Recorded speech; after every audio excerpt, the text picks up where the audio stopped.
जनता के लोगों कमजोर बुझने की कोशिश ना करी। अरे हमार कहे के मतलब ई बात, अरे हमार करे के ई मतलब बा तो तुम लोग राजनीति में रहे के बाद लोगा लोग के अगर राजनीति में रहे के बा जनता के सुख देखा, तो जनता के सुख देखी दुख ना, पर दुख ना, आपस के गैंगवार बंद और करा, आपस के गैंगवार बंद करी। एक बात याद रखा, और हाँ, एक बात लोगा लोग याद रखी, हम सत्ता में बानी तब तक वालों सुरक्षित बानी, सत्ता में बानी तब तक वालों सुरक्षित तब बानी, तक लोगा लोग भी सुरक्षित बानी।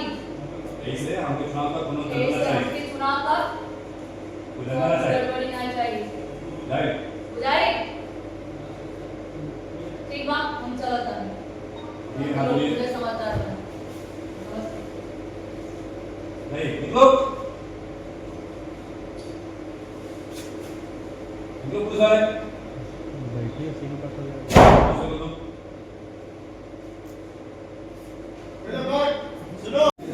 आवाज आ रही है रफीक भाई?